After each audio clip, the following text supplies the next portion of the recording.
a little bit of backstory on the DVD player situation we have. So for $20 from a pawn shop, I purchased this DVD player system. It comes with two video players or whatever. This is the information on it. I'm not 100%, but this stopped working shortly after I got it. And I just thought, oh, whatever, I'll just buy another one. I'll try to find one somewhere. But then I needed it for vacation, so I looked into it. Or I looked into kind of self-wiring it, let's call it that. So I purchased it for $20, like I said, from a pawn shop. It came with two headrests, the DVD player.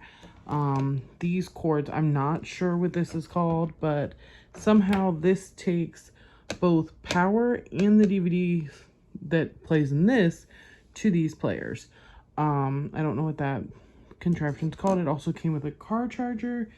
I don't even know what this is. We've never used it. I think it's like to hook the sound to other things, or that like to use like an aux cord and hook it into this. And then the wall adapter.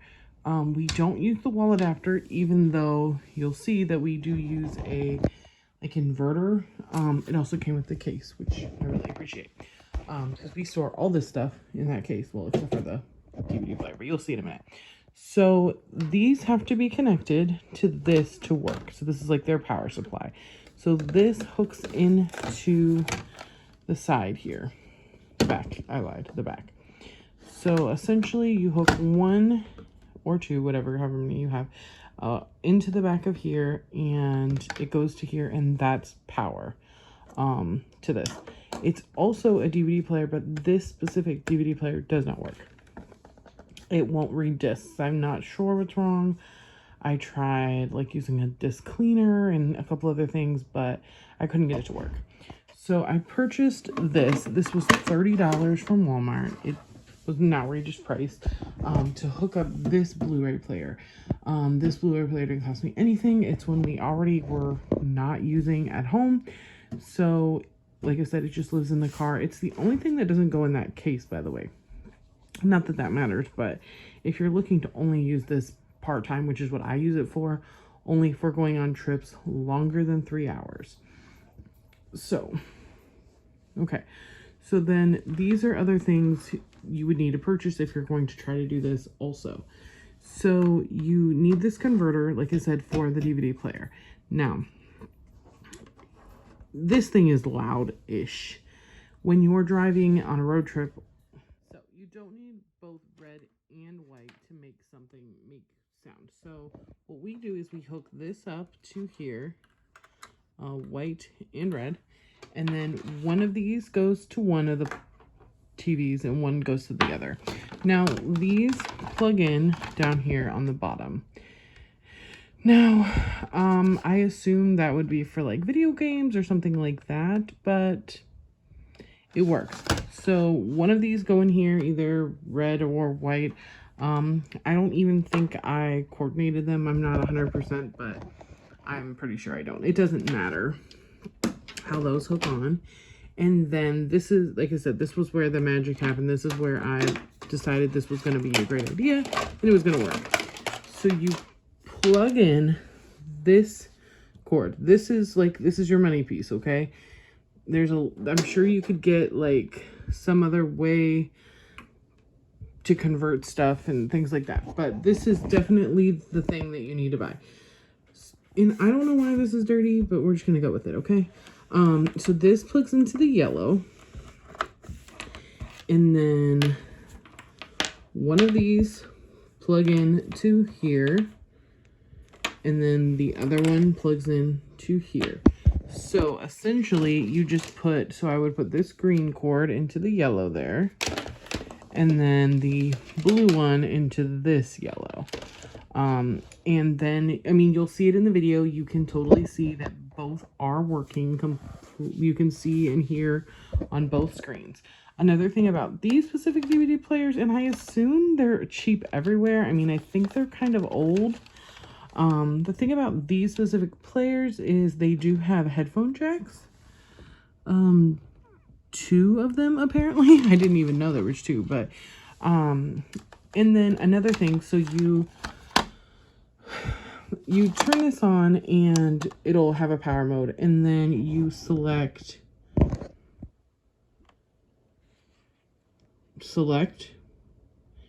and then you push this and it'll take you to like an aux 2, and that's where these cords are.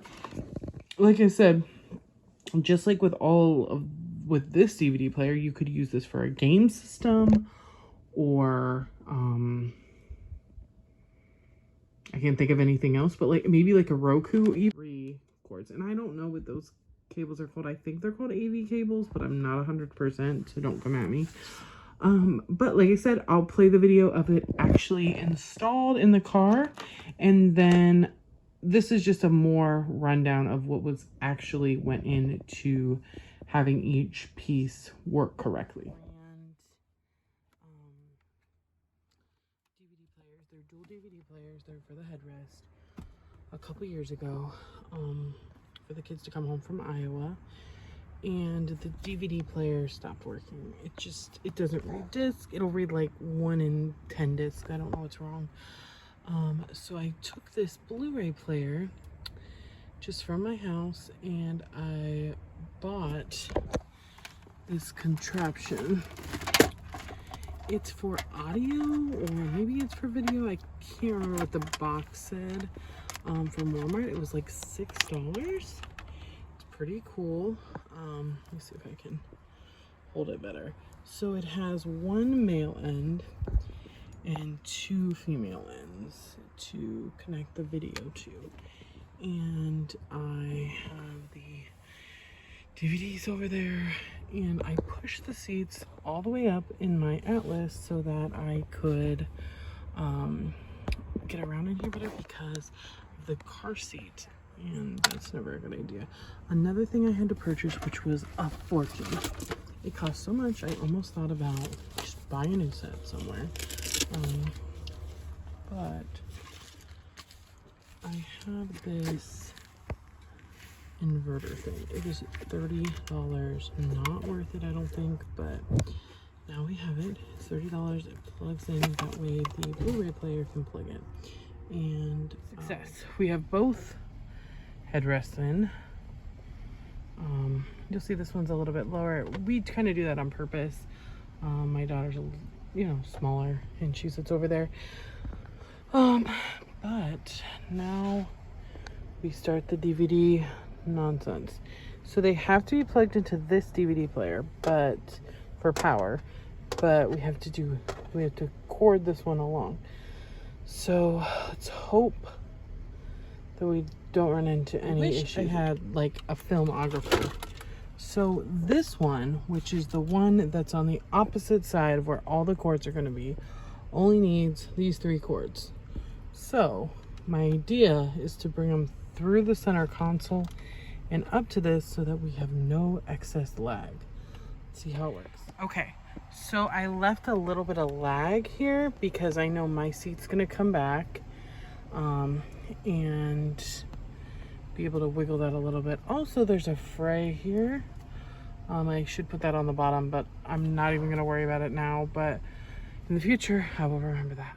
Again, I apologize for the terrible lighting. So one thing I know I need to do is these all have really long cords because they're supposed to go places. But mine are all gonna be plugged up like right on top of it. So we're gonna roll it. Sorry, traffic, middle of the night. Some semi-truck is being a douchebag. All right, so we have this cord tied up plus the original power source tied up. I don't have the converter plugged in yet. According to some of the reviews, it's loud. I will let you know. It was just the one in stock at Walmart. I'm not sure why they said it was loud. Also, I think I got bit by a mosquito. So let's try to tuck all these cords in and see if we can get this as seamless as possible. So far, it's working out pretty well.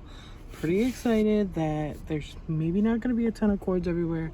Just basically these 3, and then there'll be some snaked up here.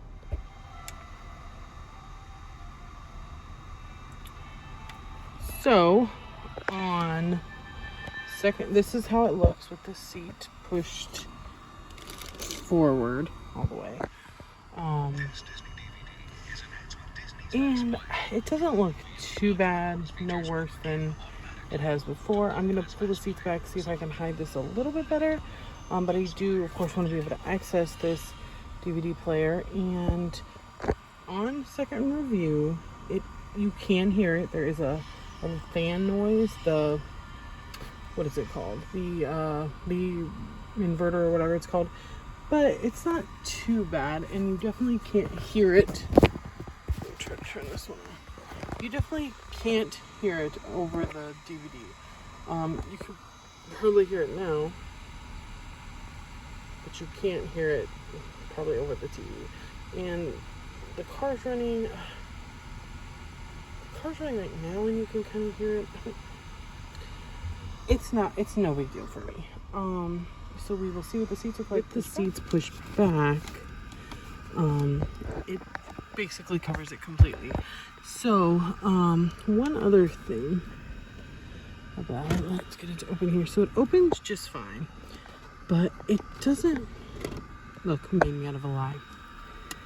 So it opens just fine, but sometimes it gets stuck on the clothes and you just have to kind of shove it in. But aside from that, I think it's gonna work.